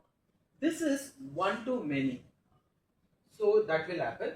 And one-to-one, one-to-too-many, and one-to-too-many, we can call it as a public speaking also. That also happens. So that is what we call public communication. When we talk about public communication or public speaking, one of the biggest challenge for all public speakers is handling the fear of public speaking. See, when I say public speaking, communicating on a larger dais, whether it is physically having the audience sitting right in front of me or having a virtual audience who are going to watch me after the recording also, both exactly means public speaking. A newsreader is also a public speaker. because he's addressing the public crowd. So he should know the do's and don'ts properly. So public communication involves sending and receiving messages on a larger scale from the general public. Public communication includes mass media, public relation, and public speaking. All three are equally important. So when we talk about public speaking, because that is the topic for ours today, we will go there. One of the biggest question all of us need to answer this is, let us ask this simple question: who is afraid of public speaking? We have asked in the past, amazing speakers, we are asking it in the present. There will never be any hands in the audience or on the dais who would not raise their hand for this. Everybody will raise their hand because everybody is afraid of public speaking. It's common. Please believe this. And it is a fact, it's not a myth. Everybody is afraid of public speaking. I've been speaking from so many years. Am I not afraid of public speaking? Yes, because I don't know. Today the audience are new. I'm not facing yesterday's audience. And I'm still afraid. But compared to the fear what I had on the first day and what I have now, yes, this is a manageable fear. But earlier it was unmanageable fear. And it was too much. My confidence was very low. Today my confidence is high, but fear has not vanished. Fear shall stay. When I go into a comfort zone to an uncomfort zone, fear shall stay. But fear stays as long as your confidence is not compensating with it. If your confidence becomes very high, slowly the fear comes down. If your confidence is very low, then automatically the rest of the space will be occupied by fear. So the only way I can overcome fear is I will have to get onto the dais and experiencing fear. The biggest challenge that the entire world is facing today is how to overcome the fear of public speaking. Everybody knows, everybody is afraid of public speaking. How do I overcome the fear of public speaking? There is no way I can overcome any kind of a fear without actually practicing that fear. So, why do we exactly feel this public speaking fear? It is because of all these reasons, or at least 2-3 of these reasons. When I say all of you will have to come here and introduce yourself, the first thing that runs into your mind, you may be judged by the people, and what if you are judged badly? That is one. Next, you may feel like a fool because you are not delivering up to the expectation of the audience, or you might make mistake and lose your way, or you might forget to tell something. You might be extremely humiliated. They won't get what you are trying to do, and you will not be able to say what you want to say. All this is creating so much of fear in you. You are not ready to come onto the dais and speak. So the only way I can actually overcome the fear is by facing the fear. I'll use some examples and make you understand. Now, there was a research that was done, and they wanted to find out what is the people's biggest fear. Lot of research have been done. All the researchers, they have changed the third option and the second option and the fourth option and the fifth option. But in all the research, first option always have remained the same. The third biggest fear, as per one of the research, is death. And the second biggest fear is snakes. In some places, height. Some people are afraid of height. Some people are afraid of snakes. Some people are afraid of closed doors, lifts and closed doors. These are the second biggest fear. And first biggest fear is always for everybody same, public speaking. For you who is sitting here, if I ask you to come onto the dais and say you will have to address the public speaking gathering, you also will say no, sir. Why? Because you fear public speaking the most. If you can conquer this, it is like you have conquered the entire world. The person who has conquered his public speaking means he has conquered the world. So how do I actually overcome any fear? Let us ask, what is the definition of a fear? And if I ask you, what is fear? Fear is an indication that I am trying to do something which I have not done in the past, in general. First time I got onto a cycle, there was a fear. First time I got onto my bike, there was a fear. First time I got onto driving a four-wheeler, there was a fear. First time I had to go to a school all by my own, there was a fear. First time when the room was dark, I had to go and switch on the light, there was a fear. But second time, third time, fear slowly started coming down. But do you know why fear started coming down? If I would have stopped experiencing that fear, fear wouldn't have gone. I had a fear of for falling down if I'm going to ride the cycle. Did I stop? I did not stop. I consistently went on riding and riding and riding and riding. But one day I saw my fear was completely gone. From fear, I had come to fear less, a little less. And from fearless, by giving little bit of more time, I came to fearlessness. Fear was less, ness means it was not there at all. Everything is like that. First time I was afraid of the dark. My father held my hand, he took me and he told, nothing is there, switch on the light. I switched on the light. So repeat the fear definition. From fear, see, how do we actually overcome the fear? Initially, I'm afraid of cycling. But still my father will say, I'll hold you, don't worry, start riding. But I will start riding, I will fall. But father will allow you to stop. He says, no, nothing doing. You continue. From fear, when I continue to experience that, slowly the fear becomes a little less. That zone is called as fearless. Fearless. But with that fearless, if I continue to experience the fear, after some days, slowly the fearless becomes fearlessness. Ness. Look at the word itself says. If I want to become fearlessness, experience fear, continue to experience fear until this fear becomes less, continue to experience that less fear until it becomes ness. And one day it becomes fearlessness. And this happens every day. When I get onto the dais, I will experience fear. When I get onto the cycle, I'll experience fear. When I get onto the steering, I'll experience fear.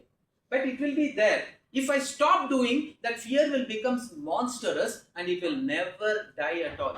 Till your last breath, that fear will remain. How can I overcome that fear? Let me face that fear. I'll get onto the cycle until I become perfect. I'll use a coach. And I experience fear. I acknowledge I'm getting this fear. And slowly, I start exploring the fear. In this stage, the fear becomes less.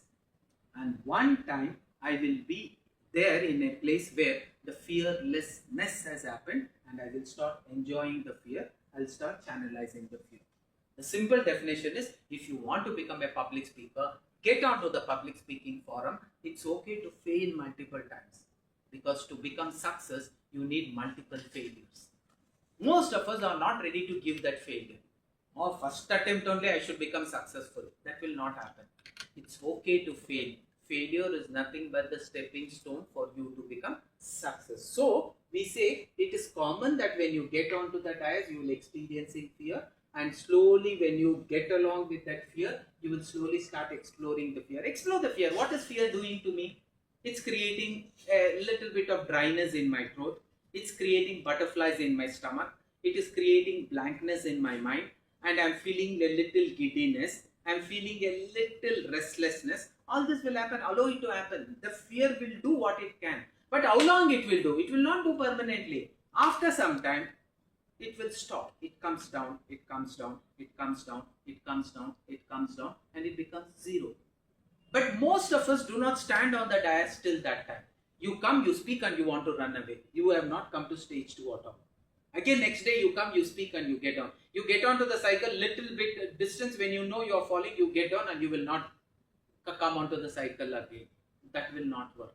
The only way you can face the fear is face it. When you face the fear diminishes. If you don't face the fear, it starts growing. It becomes gigantic. Today also, at the age of 50, 55, 60, 65, all of us have not overcome so many fears in our life. That fear is there in us. Fear of darkness, fear of bankruptcy, fear of financial management, fear of wife being with you always, fear of children being with you. That will always remain with you if you are not going to change it. So very important. So whenever you get onto a public speaking dais, the only way to reduce the fear is getting onto the dais and consistently speaking. That is done. Next is, when you know these things properly, this will automatically strategize to reduce your fear. Sometimes really why you are actually fearing, because you don't know who the audience is. Try to know the audience. Help how to minimize your fear. Know your topic. You don't know what your topic is. Study the topic. Prepare for the topic. Learn to relax on the dais, because it's common. Everybody is going to experience fear. Visualize a successful speech. Think that you are given one of the best speech and the audience are clapping to you, and then you are standing in front of the audience and saying thank you, thank you, thank you. Imagine that. And then practice. There is no shortcut to practice. Practice as many number of times. Keep on practicing. Evaluate yourself. Every time you get onto the dais, record your speeches, observe your speech. Look at where are the places where improvement is required. What were your strengths in your entire speech? Was it the time management? Was it the examples? Like that, you will have to analyze and then go. The strategies to reduce the fear is again these four concepts. We talk about preparation. There is no alternative to getting ready and preparing for the seminar. And next is visualizing that you have given the best, and practice it as many times as possible, and ultimately go there and confidently perform. This four logic, if you are going to use, slowly every time when you have an opportunity of getting onto the dais, you will automatically reduce the fear. But fear will always be there. That I am telling you. It will be there. The moment I came here, I had the fear. Slowly I get into a little less fear. And now I am in a fearlessness.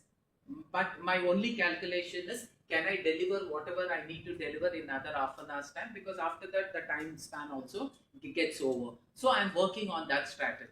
So you will also get into that. So whenever you are preparing, selection of topic is important. Don't select the topic which is not close to your heart. Whatever is not close to your heart, whatever is not close to your mind, which is not synced in your brain, you cannot speak. Research the topic because you will have to speak facts. When I told Chandrayaan 2, I should know Chandrayaan 2 was successful. How much successful it was, I should know. If Chandrayaan 3 was a grand success, how was it success? I should know. Research and find out. Plan a script. That's the reason you can use PowerPoint presentation, so that you know what is the script you are talking. Make the presentation, make bullet notes, rehearse. All these are compulsory. I have also done it. And visualize every time that you went on to the dais, the audience are clapping for you, or the audience are with a smile, and you are given a perfect speech and you are saying, yes, I have done it. There is no shortcut. Practice, practice, practice. Practice in front of the mirror, using proper body language, using hand gestures, winning, losing, what is next, constant, all that. It is very, very important. So put it into your presentation, practice again, edit your writing, use proper body language, very important. Performance, your appearance, your speech and voice, body language is very important, which you will have to look from the performance point of view. Wear the right kind of dress, wear the right kind of tie, wear the right kind of formal dress, wear the right kind of shoes, feel comfortable, have lunch, keep your mouth hydrated, so that you can comfortably speak with the same tone. Your energy should not drop in any of those consistent speeches that runs for 1 hour, 2 hours, 3 hours. All this is important. And maintaining that body language. I should not show letharginess in my face. I should not show that I am lazy on the dais. I should be filled with enthusiasm. Very, very important. And focus on the topic. Be optimistic. Be concise. Can I ask you? Yeah, please. Sir, the preparation and visualization. If a video conference is there, and I have prepared my data for a project. Okay. For a project, I have prepared, and I am ready, sir. And I have practiced, and I have prepared and visualized, and I have practiced, sir. For the video conference for tomorrow, everything I have data about the project, and I have everything data and everything I have to present in the video conference in the higher authority. He is from Mumbai, something. So suddenly he asked something which is out of that what I prepared. Yes. In that situation, I will get into some how anxiety. to come back to normal. See, always remember, when I get onto a public speaking forum, you should be ready to say for few things, I don't know. I will come prepared and then I will update you. Please be very good and very confident in saying what you don't know as I don't know. It doesn't mean that right now I don't remember who was the Vice President of India. That doesn't prove me anything less. All these days I was a father of my son. When they asked these two questions, they identified that I am not the father of my son. Hey, that is stupidity. That has no link to becoming a father or son. No. It's okay to not to know so many things. And it is okay to know so many things. What is clarity is to know what you know and to know what you don't know also. The moment a question is fired, I think I'm not prepared for that question. A time given, I will definitely get back to you with the same confidence. There should not be rejection in the end. Remember, There would be a lot of questions which you can also fire your boss and he will not have an answer. So you should not lose confidence. Remember, Krishna could not communicate with one lesson, he had to give 18 chapters. That means Krishna was not able to justify the questions of what Arjuna asked because Arjuna was never satisfied.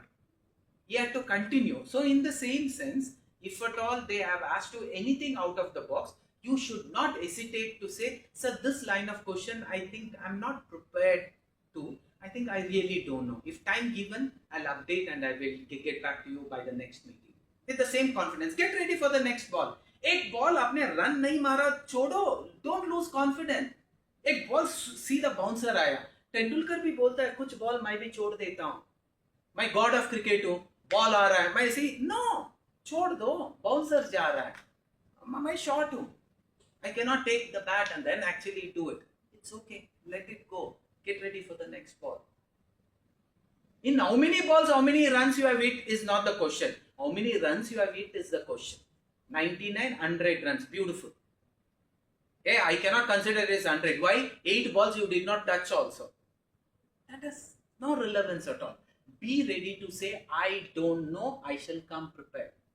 I don't know, I don't have clarity to answer this question, sir. If time given, I'll definitely get back to you. In interviews also, in conference also, in public speaking also, we prepare for these golden statements. These are called as golden statements on the public speaking forum. Sir, you have asked such an intelligent question. I think I'm really not prepared right now to answer this question, but I will definitely get back to you after getting the facts right. I will take your number and it will be answered at the end. That's what the program has to be. And when you're on a public speaking dais, do not allow the person to question while the classes are going on, because sometimes that will distract you and that will lose your confidence in continuing and completing the entire presentation. So what do we say whenever it is a public speaking forum, when the audience are being addressed? We say the questions will be kept till the end. Reason being, one of your questions, what is running in your mind, may be immediately answered in the following for 5 minutes of the speech. By interrupting and expecting an answer there, it would deviate from the flow of what we are going to take. We have given equal time for question answer session also. For a 1 hour of speech, 20 minutes is given for question answer session. You have all the time for you to ask questions. Write the questions. Maybe there will be a chance that you may forget it later. And if it is answered within the speech, you tick it. If it is not answered, keep it till the end, and once the audience is thrown for question answers, you can ask. So in the same manner, just because they are a senior, think I'm Krishna, 18 chapters chahiye. 18 no's, 17 no's se ek yes hua, 18 chapter. Don't worry. Learn these golden lines. Sir, I think for this, I'm not prepared for this answer, sir.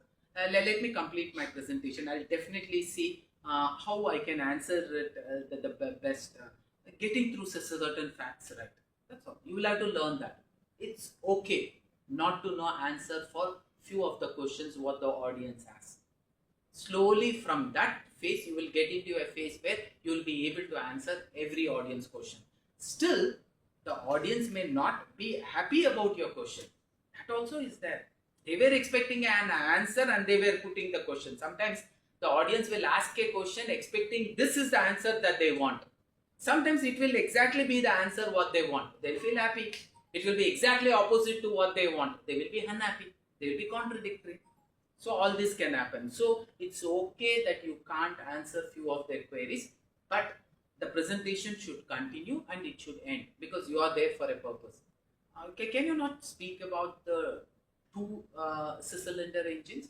Sir, I'll come to that. I think for that I need my seniors to present it. I'm not prepared for that two-cylinder engine, sir. Okay, can I continue with this one-cylinder engine? That's all. There is no other go. You will have to accept it that I was not capable of answering your question. But you should not lose out on your flow.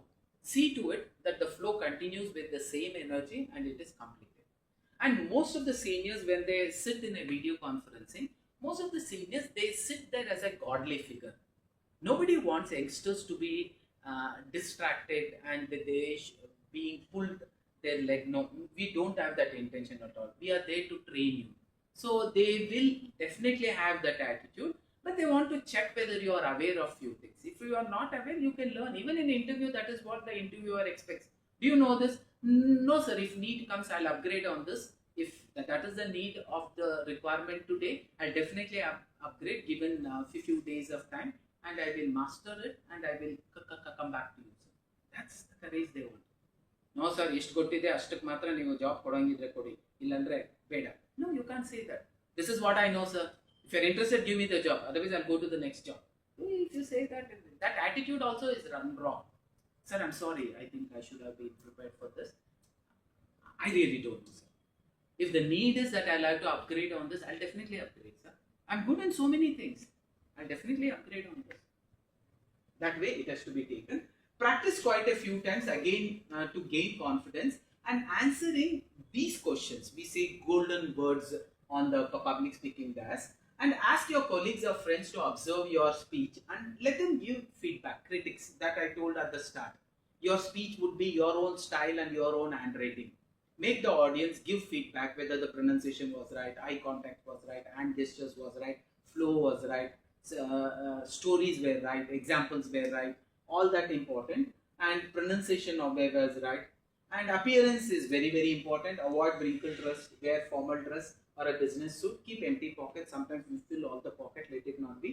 Half shirt is not called as really formal. Always wear a full white shirt. Let white means white. After you wash 10 times, white shirt becomes some other shirt. Don't wear it for important occasions. Okay, then leave the handbag at your seat. Decent color, tailored look. It should not look like your elder brother's shirt, or it should not look like your younger brother's shirt. Too tight, too loose is also not right. Let it be to the fit. Tailored look. That is what I mean by tailored look. Choose comfortable shoes. Your shoes also should be comfortable. I'll be sharing this PPT with all of you. One of you can give me your phone number. And posture is important. When I stand on a dais, we say stand in a pyramidical structure. Your legs a little separated. And in a pyramid is considered as a most stable structure. When you stand in a pyramidical structure, you have a balance of yourself.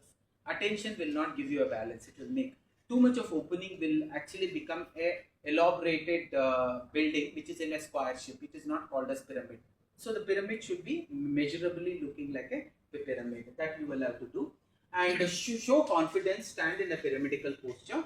Not too rigid. Lock your knees. If there is a mic, lock your knees, exactly be at the middle of the mic. The mic should be below your chin and it should be pointed towards your chin, so that a frame of video that is captured will not put the mic in front of you and the camera, so that when a photograph is taken, your entire face should be visible. So very important, keep it down. And facial expression, smile, enjoy yourself, your audience will also enjoy it. Be serious when you're talking something very serious.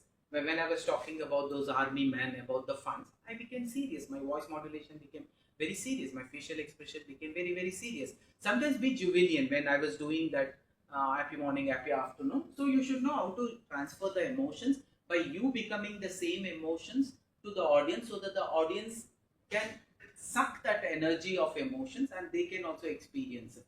So be serious. Eye contact is very important. Helps establish relationship with the audience. Makes them feel included. Don't be too nervous. Look directly into the eyes if it makes you little nervous. Look above their eyes, on the forehead or on the header region.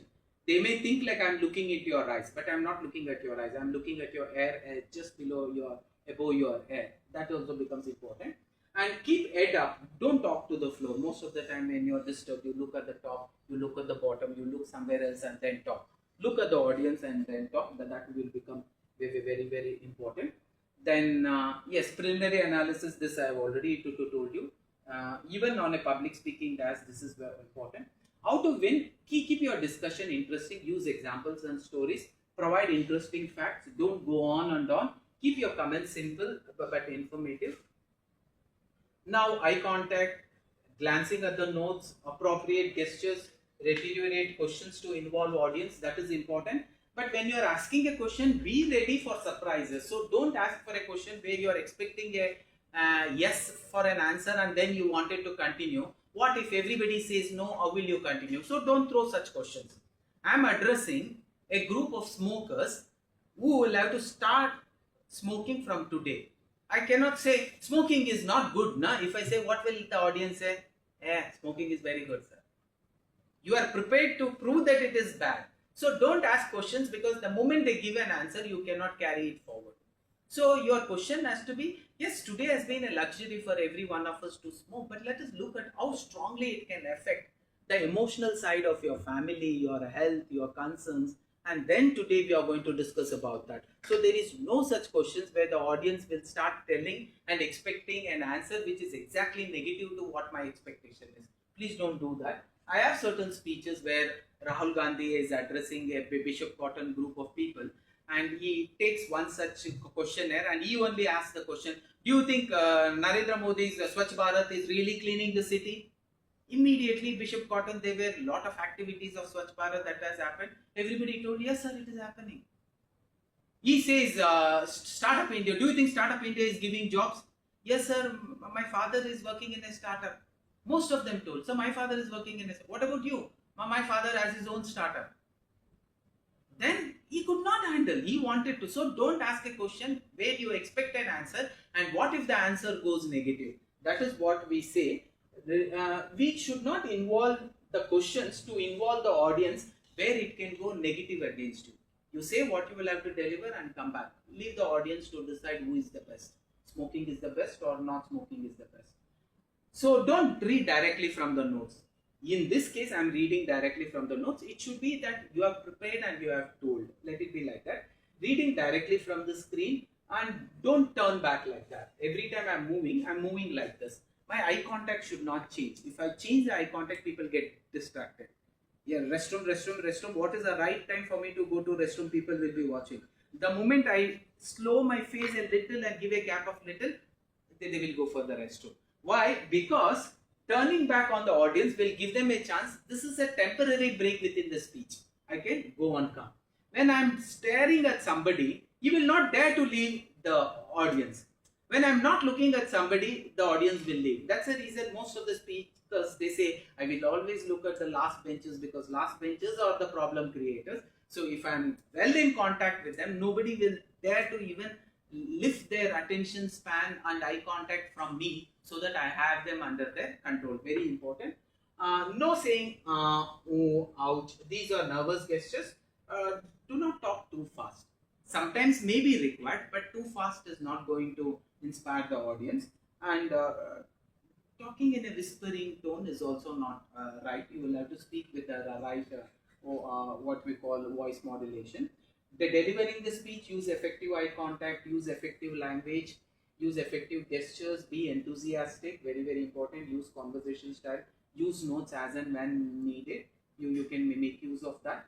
And reveal only when needed. When I am using aids or props, aids means I cannot display that at the starting only. I should display at the final.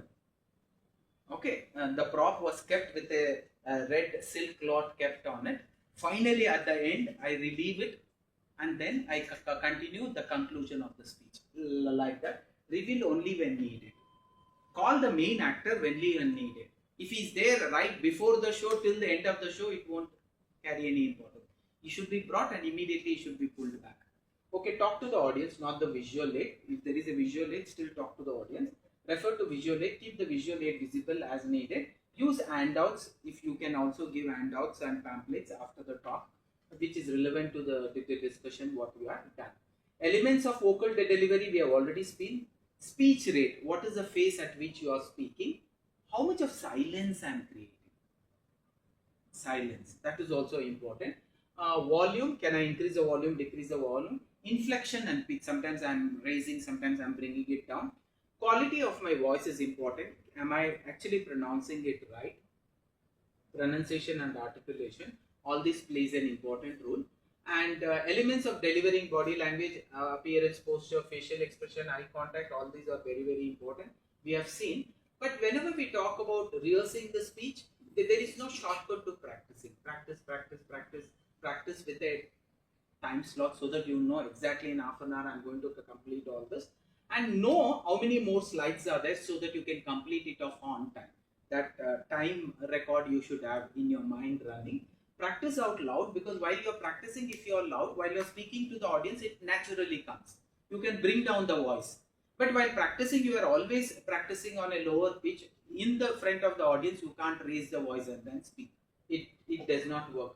Watch yourself while you are speaking. All these are important. Practice gestures, practice volume. Plan, preparation, polish, practice, present. These are the four P's we say. Plan your speech properly, prepare the speech properly, polish the speech so that you can use what is necessity and so that the delivery and is there. Practice and present it in front of the audience. So smile, act, confidence, sincerity, thoroughness. One more slide, very important, is that the 3P rules: practice, practice, practice. So Hitler used to practice in front of the mirror with hand gestures. I have one or two Hitler speech at the end. I'm going to show you. You can look at it. How he goes from passive to assertive to aggressive when he's addressing the military officers. And then if he continues with aggressiveness, his entire body shakes. And people get mesmerized by the way he speaks, and they would be ready to go and kill as many Jews as possible. He was responsible for so many. From this practice to this practice, it only takes, and today because we have what you call technology at a very cheaper cost available for you, you can start using that to record your speech and then see to it. If you have any critics, you can be the best critics giver, because videotaping can point out whatever problems it had, and then you can start correcting it. Very important. Right now I'm doing the same thing. Join Toastmaster Club. There are a lot of public speaking clubs that is available. You can do that. And then be prepared. Know your audience. Know your subject well. Speak slowly with a measured audience, and always try to communicate in 5-dimensional. This is my last slide. After that we will conclude. What do we mean by 5-dimensional communication? See, most of us, when we say Avatar came in 2D, we were thrilled. If people told Avatar came in 3D, what would we say? We will watch it in 3D. What does that mean? 3D means it gives a 3-dimensional input to our brain. It happens as though it is happening right in front of us. So when I say 5-dimensional communication is, when I am communicating with the audience, making the audience feel what I am communicating. Like the audience should be able to hear whatever I hear. The audience should be able to smell whatever I smell. The audience should be able to see whatever I see. Audience should be able to touch and feel whatever I feel, and even taste whatever I taste. Touch, and the touch should give the same feeling. If I can do that, then they say I am an excellent 5-dimensional communicator. Let me share one beautiful story. It's a very true story that happened in my life. I am looking at how can I make all your 5 senses get its inputs, and you should exactly feel the same. See, I and my cousin sister, her name is Lata, both of us completed engineering in the same year. Somehow boys are blessed. There is nothing like a marriage tag that comes on to us. But for my sister, there was already an alliance that had come immediately after the exam. And the alliance was a very good alliance. Now they are living a very happy life. I'm so happy for my sister. But somehow I was little uncomfortable at that time, because for ladies, they are not allowed to relax their life even before that they are committed and they are married off. It so happened a good alliance came, and my sister got engaged, and the marriage was fixed within a month's time, and the marriage ceremony was so luxuriously done, and definitely it was an occasion which was memorable. My brother-in-law is also an excellent person, a very rich man now working in an IT company, and my sister is also working in an IT company. They are blessed with 2 daughters. Their life is going on beautiful. But I want to recollect those moments which really made me think why a girl should be pushed to marriage at a very young age and a boy is allowed to take his own time. So marriage happened and everything happened. When she had to go to our in-laws house, that is a small function that was done. And as she was going, people were expecting that she will cry and she will cry. For some reason, she did not wanted to cry, and she did not feel like crying because she was not going far away from Bangalore. It was in Wilson Garden she stayed, and this was in Rajaji Nagar. A 20 minutes drive would have actually taken her to in-laws house, Whenever she felt like a 20 minutes drive, it would have brought her back to her mother's house. She never felt like crying because she had gone to that house multiple times. Both her father-in-law and mother-in-law were very friendly. So she did not get into that attire that I'm leaving the house and then going. Somehow, because she did not cry, discussion is going on. She's not crying, something is wrong. We should make her cry, otherwise she will go there and she will become very sad. And now, in the ritual what we have, instead of sending the girl alone, they look for one more girl a little younger age than her to accompany her. So they were looking here and there, they could not find any girl.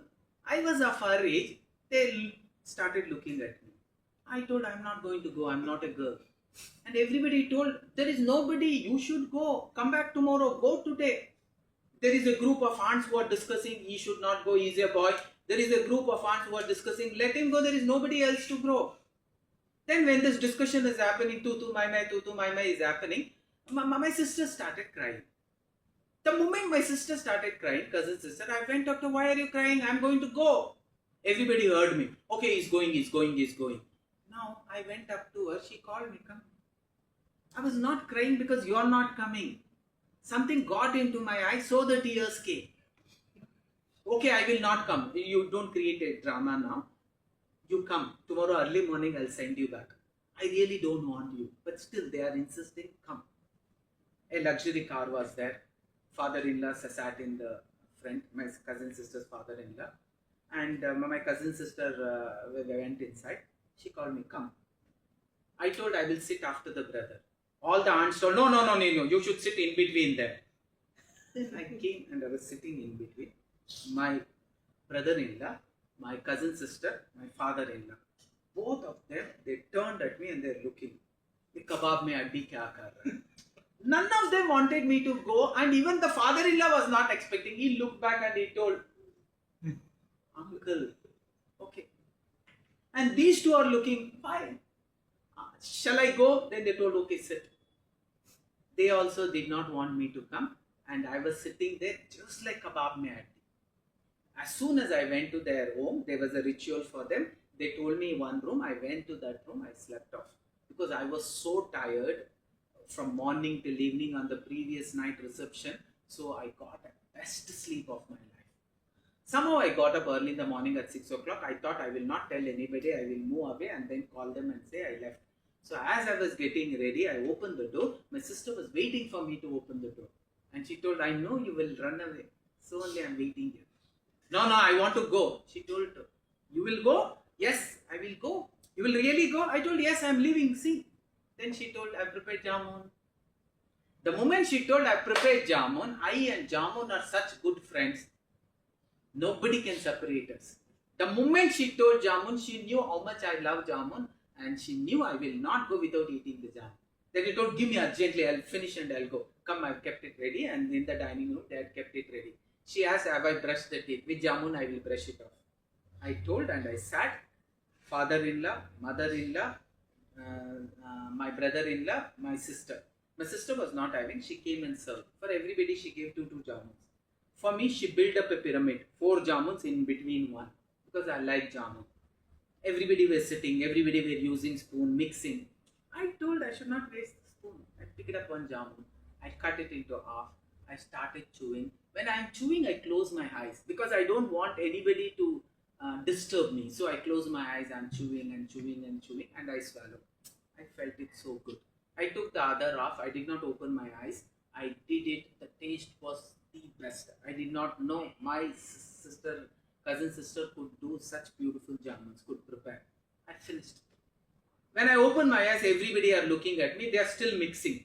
I told you guys, keep wasting your time. I picked up the next jamun, I closed my eyes and I bit. As soon as I bit, it was not comfortable. I could feel a smell, kachak. Kachak means as though something has come in between. I did not know what to do, but I was completely confused. I thought if I open my mouth, because somebody would have done that noise, maybe I will lose out the entire involvement with the jamun. So I kept chewing the jamun. As I was chewing the jamun, I could feel something between my teeth, but still I continued kachak, kachak, kachak, kachak, kachak, and I swallowed it. As soon as I swallowed, I could feel something, and I thought I should open my eyes. I should open my eyes. As soon as I opened my eyes, my cousin sister's father-in-law, he puked. My cousin sister's mother-in-law puked. My brother-in-law was about to puke. He went inside to the restroom, and I'm thinking, why? And my sister told, look. When I'm looking at the jamun, one lizard tail is wailing in half of the jamun. That means half of the lizard I have eaten, chewing perfectly. That was the situation. Now they will offer you jamun in the afternoon. Will you have? No, you will not have it. This incident has not happened. But I made you eat the jamun. I made you eat the lizard. I made you see the pyramid of jamuns, 4 jamuns and 1 jamun. I made you feel that emotion. Everybody was crying and my sister was allowed to go away. My sister did not ask me to come on that day also. She told I will go and she simply went. I created the story, but I was able to deliver it in a 5 dimension. A good speaker is the one who can deliver it in a 5 dimensional. Storytelling has to be your attitude when you speak. People like to listen to stories. And if it is your own experience and if you are telling it as your own experience, they can feel it better. That's the reason a great businessman, when he comes and speaks about how to become a successful businessman, it works. A failed businessman, when he comes and delivers the same speech, it doesn't work because it cannot be 5 dimensional. If I am not feeling it, I cannot make you feel it. So for me to feel it and express it in my facial expression is the first level of good public speaker. I was able to make you hear the sound. I was able to smell the jamun. We even say I took the first jamun, I smelled it. Most of you also would have smelled it. It would have come like that. I made that, I saw the jamun, pyramid structure.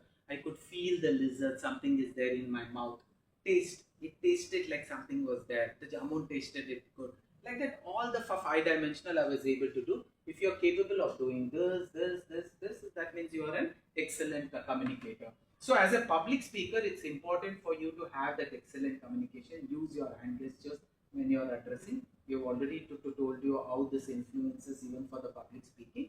So if you have any questions, we will take, and then we will go to the last slide. Make your slides be very simple, and it works. Keep smiling, memorize, use a proper dress code. It was always important. Be authentic, be truthful. Effective use of props, whatever props you are using. Stage presence is important. Have a glass of water, dehydrate yourself. Do not speak about religion, sex, or anything or any particular. The best public speaker, one who takes the subject, puts it into his head, and sinks it into his heart. And from the heart, when I express, it will set an impression. If you just read from the book and then express, it will not. There are 3 things or aim at public speaking. First, to get into the subject. Then, to get into the subject into yourself. That means, I take the subject into my mind and then I sink it to the heart. I understand it and I sink it into the heart. And then when I express it from the heart, it touches the heart of the audience. Otherwise, it only expression will not work. If you do a strong expression, it will set an impression. If you try to impress, it doesn't work. So that is the basic. You get out in front of the audience and start speaking. If you have any questions, we will take. Otherwise, we are winded up. I will have one more of my session on personality development on Monday. Any questions?